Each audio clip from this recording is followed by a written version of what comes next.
Okay, നമ്മുടെ current ഇലക്ട്രിസിറ്റിയുടെ റിവിഷനാണ് ഇപ്പോൾ നടന്നുകൊണ്ടിരിക്കുന്നത്. അതിൻ്റെ ഉള്ളിൽ നമ്മുടെ മൂന്നാമത്തെ ഭാഗമാണ് ഓംസ് ലോ ആയിട്ട് ബന്ധപ്പെട്ട ഭാഗം. അപ്പോൾ ഇവിടെ ക്വസ്റ്റ്യൻ ഉണ്ട്, vector form of Ohm's law എന്നാണ് ക്വസ്റ്റ്യൻ ചോദിച്ചിരിക്കുന്നത്. അപ്പോൾ നമ്മൾ അതുമായിട്ട് ബന്ധപ്പെട്ട കാര്യങ്ങളും പഠിക്കുന്നു, ഈ ക്വസ്റ്റ്യൻ ആൻസറും പഠിക്കുന്നു, അപ്പോൾ റിവിഷനും നടക്കും. അതാണ് നമ്മൾ ഉദ്ദേശിക്കുന്നത്. അപ്പോൾ vector form of Ohm's law എന്നുള്ളതാണ് ക്വസ്റ്റ്യൻ ചോദിച്ചിരിക്കുന്നത്. ഓംസ് ലോയുടെ വെക്ടർ ഫോം നമുക്കറിയാവുന്ന, എനിക്ക് ആകെ അറിയാവുന്ന കാര്യം വെക്ടർ ഓംസ് ലോ എന്താണെന്ന് വെച്ച് കഴിഞ്ഞാൽ potential difference directly proportional to current.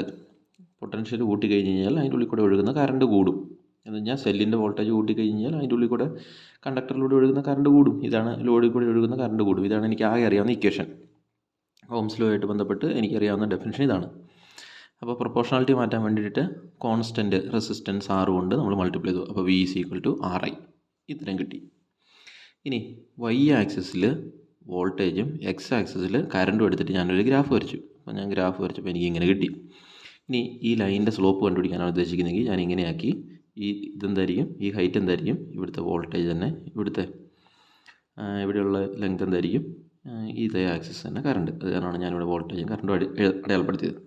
ഇനി തീറ്റ എന്ന് ടാൻ തീറ്റയാണ് എടുക്കേണ്ടത്. ടാൻ തീറ്റയാണ് എന്ത്, നമ്മുടെ സ്ലോപ്പ്, ചെരിവ് എന്ന് പറഞ്ഞാൽ നമ്മുടെ സ്ലോപ്പ് അത് ടാൻ തീറ്റയാണ്. ടാൻ തീറ്റയുടെ ഇക്വേഷൻ എന്ന് പറഞ്ഞാൽ ഓപ്പോസിറ്റിനെ ഹൈപ്പോട്ടന്യൂസ് കൊണ്ട് ഡിവൈഡ് ചെയ്യണം. അപ്പം തീറ്റയുടെ ഓപ്പോസിറ്റ് പൊട്ടൻഷ്യലും അഡ്ജസൻ്റ് എന്ന് പറയുന്നത് കറണ്ടുമാണ്. അപ്പോൾ വി ബൈ ഐ, വിനെ ഐ കൊണ്ട് ഡിവൈഡ് ചെയ്താൽ നമുക്കറിയാം, ഈ ഐ എടുത്ത് ഇങ്ങോട്ട് വന്നു കഴിഞ്ഞാൽ ഐ ഡിവിഷൻ വരും. വിനെ ഐ കൊണ്ട് ഡിവൈഡ് ചെയ്താൽ നമുക്കറിയാം അത് റെസിസ്റ്റൻസ് ആണ്. അപ്പോൾ വി ഐ ഗ്രാഫിൻ്റെ സ്ലോപ്പ് എന്ന് പറയുന്നത് റെസിസ്റ്റൻസ് ആണെന്ന് നമ്മൾ തെളിയിച്ചു.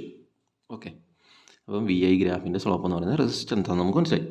ഇനി ഇവിടുന്ന് സാധാരണ ചോദിക്കാറുള്ള ക്വസ്റ്റ്യൻ ഇതാണ്. ഒരു ഗ്രാഫ് തരും, അതിൻ്റെ ഉള്ളിൽ രണ്ട് ലൈനുണ്ട്, എയും ബിയും രണ്ട് ലൈനുണ്ട്, വോൾട്ടേജ് കറണ്ടിൻ്റെ ഗ്രാഫാണ്. ഇതിൻ്റെ ഉള്ളിൽ ആർക്കാണ് റെസിസ്റ്റൻസ് കൂടുതലെന്നാണ് ചോദ്യം. പക്ഷേ നമുക്ക് റെസിസ്റ്റൻസ് എന്താണെന്നൊന്നും അറിയത്തില്ല. പക്ഷേ ഈ ഗ്രാഫിൻ്റെ സ്ലോപ്പ്, ചെരിവെന്ന് പറഞ്ഞാൽ അത് റെസിസ്റ്റൻസ് ആണെന്നറിയാം. അപ്പോൾ ചെരിവ് കൂടുതലുള്ള ആൾക്ക് റെസിസ്റ്റൻസ് കൂടുതൽ. ഇവിടെ എക്ക് ചെരിവ് കുറവ്, ബിക്കാണ് ചെരിവ് കൂടുതൽ. അപ്പോൾ ചെരിവ് അളക്കുന്നത് എപ്പോഴും എക്സ് ആക്സിസിൽ നിന്ന് വേണം അളക്കാൻ. അത് നിങ്ങൾ പ്രത്യേകം ശ്രദ്ധിക്കുക. ഞാൻ കണ്ടിട്ടുണ്ട് ക്ലാസ്സിൽ വെച്ചിട്ട് വൈ ആക്സിൽ നിന്ന് ചെരിവ് അളക്കുന്ന കുട്ടികളൊക്കെ. പക്ഷേ അത് തെറ്റാണ്. അങ്ങനെ അളന്നു കഴിഞ്ഞാൽ അത് തെറ്റിപ്പോവുകയും ചെയ്യും. അപ്പോൾ എക്സ് ആക്സിൽ നിന്ന് തന്നെ ചെരിവ് അളക്കണം. അപ്പോൾ എ ആണ് ചെരിവ് കുറവ്, ബിക്കാണ് ചെരിവ് കൂടുതൽ. ചെരിവെന്ന് പറഞ്ഞാൽ റെസിസ്റ്റൻസ് തന്നെയാണ്. അപ്പോൾ റെസിസ്റ്റൻസ് കൂടുതലുള്ളത് ബിക്ക്, റെസിസ്റ്റൻസ് കുറവുള്ളത് എക്ക്. ഈ രീതിയിലുള്ള ഒരു ക്വസ്റ്റ്യനാണ് സാധാരണ ഓംസ് ലോയുടെ അടുത്ത് വരാറ്. അതുകൂടാതെ പക്ഷേ നമ്മളോട് ചോദിച്ചിരിക്കുന്നത് വെക്ടർ ഫോമാണ്. അപ്പോൾ അതിൻ്റെ ആൻസർ നമുക്കായിട്ടില്ല. നമുക്കിനി അറിയാവുന്ന കാര്യങ്ങൾ ഉപയോഗിച്ച് നമുക്ക് അതിലേക്ക് എത്തിക്കണം. ഓക്കെ, പിന്നെ നമുക്ക് റെസിസ്റ്റൻസുമായിട്ട് ബന്ധപ്പെട്ട് അറിയാവുന്ന രണ്ട് കാര്യങ്ങളുണ്ട്. റെസിസ്റ്റൻസ് എന്തിനൊക്കെയാണ് ഡിപ്പെൻഡ് ചെയ്യുന്നത്? ഒന്ന്, നേച്ചർ ഓഫ് ദി മെറ്റീരിയൽ എന്ന് പറഞ്ഞാൽ ആ വയർ ഏത് മെറ്റീരിയൽ, കണ്ടക്ടർ ഏത് മെറ്റീരിയൽ കൊണ്ടാണ് നിർമ്മിച്ചിരിക്കുന്നത് എന്നുള്ളതിനെ അത് ഡിപ്പെൻഡ് ചെയ്യും. Nature of the conductor. അതിന് നമ്മൾ സാധാരണ റെസിസ്റ്റിവിറ്റിയാണ് ആ മെറ്റീരിയലിൻ്റെ നേച്ചറുമായിട്ട് ബന്ധപ്പെട്ട് എടുക്കുന്നത്. റെസിസ്റ്റിവിറ്റി, പേര് ശ്രദ്ധിച്ച് വയ്ക്കുക, റെസിസ്റ്റിവിറ്റി. അടുത്തത് ഡയമെൻഷൻ എന്ന് പറഞ്ഞാൽ കണ്ടക്ടറിൻ്റെ നീളവും അതിൻ്റെ ക്രോസ് സെക്ഷണൽ ഏരിയയും. നീളം കൂടി കഴിഞ്ഞ് കഴിഞ്ഞാൽ റെസിസ്റ്റൻസ് കൂടും. അതിൻ്റെ ക്രോസ് സെക്ഷണൽ ഏരിയ കുറവാണെങ്കിലോ തിങ്ങും, അപ്പോഴും റെസിസ്റ്റൻസ് കൂടും. അപ്പം നമ്മളിവിടെ resistance R is equal to rho L by A എന്നെഴുതി. എന്താണ് rho L by A? Rho resistivity, L length, A cross section area of the conductor. അപ്പോൾ ലെങ്ത് കൂടി കഴിഞ്ഞ് കഴിഞ്ഞാൽ, വയറിൻ്റെ നീളം കൂടിക്കഴിഞ്ഞാൽ അതിൻ്റെ ഉള്ളിൽ കൂടെ ഒഴുകുന്ന കറണ്ടിന് റെസിസ്റ്റൻസ് കൂടും. ഇനി വയറിൻ്റെ ഏരിയ, ക്രോസ് സെക്ഷണൽ ഏരിയ, അതിൻ്റെ കട്ടി കൂട്ടിക്കഴിഞ്ഞാൽ അതിൻ്റെ ഉള്ളിൽ കൂടെ ഒഴുകാൻ എളുപ്പമായിരിക്കും, റെസിസ്റ്റൻസ് അന്നേരം കുറയും. കണ്ടോ, ലെങ്ത് കൂടുമ്പോൾ റെസിസ്റ്റൻസ് കൂടും, ഏരിയ കൂടിക്കഴിഞ്ഞാൽ റെസിസ്റ്റൻസ് കുറയും. അപ്പം റോ എൽ ബൈ എ എന്ന് പറഞ്ഞൊരു ഇക്വേഷനും നമുക്കറിയാം. അപ്പം ഇനി ഇവിടുന്ന് സാധാരണഗതിയിൽ ചോദിക്കുന്ന സിമ്പിളായിട്ടുള്ളൊരു ക്വസ്റ്റ്യൻ ഉണ്ട്. ഒരു വയറുണ്ട്, അത് 3 സ്ട്രെച്ച്ഡ് ടു 3 ടൈംസ്, അതിൻ്റെ നീളം 3 ഇരട്ടിയായിട്ട് പിടിച്ച് വലിച്ച് നീളം കൂട്ടിയാൽ അതിൻ്റെ പുതിയ റെസിസ്റ്റൻസ് എത്രയായിരിക്കും എന്നാണ് സാധാരണഗതിയിൽ ക്വസ്റ്റ്യൻ ചോദിക്കുക. അപ്പോൾ ഇത് ചെയ്യുന്ന സമയത്ത് നിങ്ങൾ ഇത് പഠിച്ച് വെക്കണം, എന്നാൽ മാത്രമേ ഇത് നമുക്ക് ചെയ്യാൻ പറ്റുള്ളൂ. ലെങ്ത് n ടൈംസ് ആയിട്ട് കൂടിക്കഴിഞ്ഞാൽ ഏരിയ ഓട്ടോമാറ്റിക്കായിട്ട് കുറയും. കാരണം ഒരു വയറിനെ പിടിച്ച് വലിച്ചു കഴിയുമ്പോൾ അതിൻ്റെ നീളം കൂടും, പക്ഷേ എന്നാൽ അതിൻ്റെ കട്ടി എന്താവും, കുറയും. നിങ്ങളൊന്ന് ആലോചിച്ച് നോക്കിയേ, ഒരു വയറിനെ പിടിച്ച് അതിന് വലിച്ച് നീളം കൂട്ടിക്കഴിഞ്ഞാൽ അതിൻ്റെ നീളം കൂടും, പക്ഷേ അതിൻ്റെ കട്ടി കുറയൂലേ? അതാണ് ഈ എഴുതിയേക്കുന്നത്. നീളം n ടൈംസ് ആയിക്കഴിഞ്ഞാൽ, ഇവിടെ ലെങ്ത് 3 ടൈംസ് എന്നല്ലേ, അപ്പോൾ 3 ടൈംസ് ലെങ്ത് ആയി കഴിയുമ്പോൾ ഏരിയ എന്താവും, ക്രോസ് സെക്ഷണൽ ഏരിയ 3 ടൈംസ് ആയിട്ട് കുറയും. അപ്പോൾ ഈ കാര്യം മനസ്സിലുണ്ടെങ്കിൽ മാത്രമേ ഈ ക്വസ്റ്റ്യൻ ആൻസർ ചെയ്യാൻ വേണ്ടി പറ്റുള്ളൂ. അപ്പം ഞാനിവിടെ എഴുതി ലെങ്ത് 3 ടൈംസ് ആയിട്ട് കൂടുന്നു. അപ്പോൾ അപ്പോൾ ഏരിയ സ്വാഭാവികമായിട്ടും 3 ടൈംസ് ആയിട്ട് ഡിക്രീസ് ചെയ്യുന്നു A/3. പിന്നെ നീളം വലിച്ചു നീട്ടിന്ന് വിചാരിച്ച് മെറ്റീരിയൽ മാറുന്നുണ്ടോ? ഇല്ലല്ലോ. ആദ്യം കോപ്പറിൻ്റെ വയറാണെങ്കിൽ നീളം കൂടിയാലും അത് കോപ്പറിൻ്റെ വയർ തന്നെ. അപ്പോൾ റെസിസ്റ്റിവിറ്റിക്ക് പ്രത്യേകിച്ച് മാറ്റമൊന്നുമില്ല. അപ്പോൾ ആദ്യത്തെ കേസിൽ റെസിസ്റ്റൻസ് എന്താണ്? ρL/A വ്യത്യാസമൊന്നുമില്ല. രണ്ടാമത്തെ കേസിൽ റോയ്ക്ക് വ്യത്യാസമില്ല. L എന്നുള്ളത് 3L, ഏരിയ എന്നുള്ളത് A/3. ഈ 3 എവിടെ പോവും? മേളിൽ വരും. 3 × 3 9 ആകും. പിന്നെ 9 × ρL/A. അപ്പം 9 ടൈംസ് ആയിട്ട് റെസിസ്റ്റൻസ് കൂടും. അപ്പോൾ ഇതാണ് ഇതുമായിട്ട് ബന്ധപ്പെട്ട് അറിയാവുന്ന കാര്യം. അപ്പോൾ നിലവിൽ ഇവിടെ നമ്മൾ 2 കാര്യങ്ങൾ പഠിച്ചു. ഒന്ന് ആറിനുള്ള ഇക്വേഷൻ, അത് V/I എന്ന് നമ്മൾ പഠിച്ചു. പിന്നെ R എന്നുള്ളത് ρL/A എന്നുള്ളത് പഠിച്ചു. ഇനി ഇത് രണ്ടും കമ്പൈൻ ചെയ്ത് നോക്ക്. അപ്പോൾ നിങ്ങൾക്ക് ഈ വെക്ടർ ഫോമിലേക്ക് നിങ്ങൾക്ക് മാറ്റാൻ എളുപ്പം കിട്ടും. ഓക്കെ, നമ്മളിവിടെ നോക്കുന്നു. V = RI, അതേപോലെ തന്നെ R = ρL/A. ഇവിടെ ആറിന് പകരം നമ്മൾ എന്ന് കൊടുക്കും? ρL/A എന്ന് എഴുതി കൊടുക്കും. ആറിന് പകരം ρL/A × I എന്ന് എഴുതി. V ഇക്വേഷനൊക്കെ കിട്ടി. ഇനി ഈ റോയിനെ എല്ലിനെയും ഇവിടെ ഇത് ഇൻറ്റു ആണ്, അപ്പുറത്ത് ചെല്ലുമ്പോൾ ഈക്വൽ ടു ഇപ്പുറത്തോട്ട് വരുമ്പോൾ അത് ഡിവിഷനായിട്ട് മാറും. അപ്പോൾ റോയും എല്ലും ഇങ്ങോട്ട് വരും. അപ്പോൾ എല്ല് ഇങ്ങോട്ട് ആദ്യം കൊണ്ടുപോകാം. അപ്പോൾ V/L എന്ന് വരും.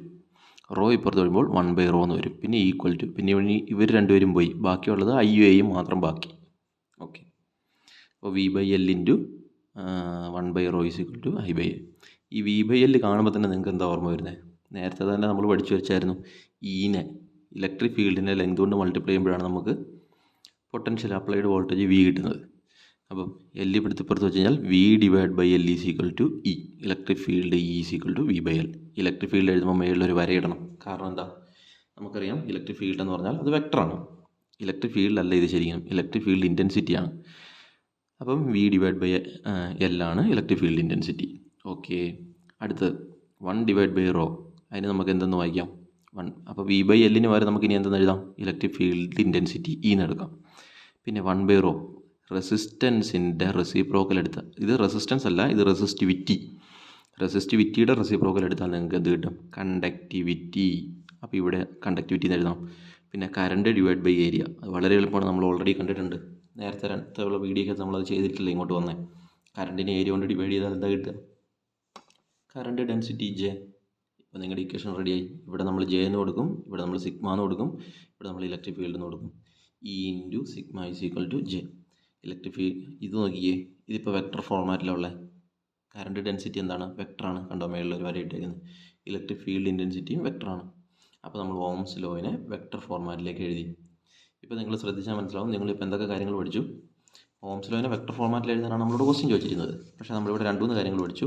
ഒന്ന് VI ഗ്രാഫിൻ്റെ സ്ലോപ്പ് എന്ന് പറഞ്ഞാൽ അത് റെസിസ്റ്റൻസ് ആണ്. സ്ലോപ്പ് കൂടുതലുള്ള ആൾക്കാർക്ക് റെസിസ്റ്റൻസ് കൂടുതൽ, ഒന്നാമത്തെ കാര്യം പഠിച്ചു.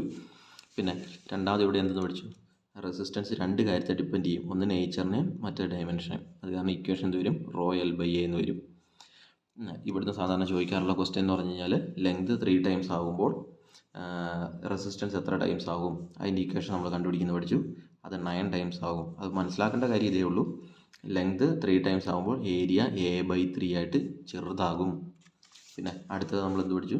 റെസിസ്റ്റൻസുമായിട്ട് ബന്ധപ്പെട്ട് ഓംസ് ലോയിനെ വെക്ടർ ഫോമിൽ എഴുതാൻ വേണ്ടി പഠിച്ചു. ഇത് സ്ഥിരം ഇവിടുന്ന് ചോദിക്കാൻ സാധ്യതയുള്ള ഒരു ക്വസ്റ്റ്യൻ ആണ്. ഓംസ് ലോയുടെ വെക്ടർ ഫോം ഇത് വളരെ പ്രധാനപ്പെട്ട കാര്യമാണ്. നിങ്ങൾ സത്യം പറഞ്ഞ് ഇവിടെ തൊട്ട് ഇങ്ങോട്ട് എഴുതിയെടുത്ത് കഴിഞ്ഞാൽ എഴുതിയാൽ മതി നമ്മുടെ ക്വസ്റ്റ്യൻ ആൻസർ ആവാൻ വേണ്ടിയിട്ട്. പക്ഷേ നമ്മൾ റിവിഷൻ ആയത് കാരണമാണ് നമ്മൾ ഓരോരോ കാര്യങ്ങൾ പഠിച്ച് ഇവിടെ അങ്ങോട്ട് വരുന്നത്. അപ്പം ഈ ക്വസ്റ്റ്യനുള്ള ആൻസറായി വെക്ടർ ഫോം ഓഫ് ഓംസ് ലോയുടെ ആൻസറുമായി. അപ്പോൾ നമ്മൾ ഈ ഒരു ക്വസ്റ്റ്യനാണ് നമ്മൾ എടുത്തത്. അപ്പോൾ ഓംസ് ലോ ആയിട്ട് ബന്ധപ്പെട്ട് ഈ ചാപ്റ്ററിൽ കൊടുത്ത കാര്യങ്ങളൊക്കെ നമ്മൾ പഠിക്കുകയും ചെയ്തു.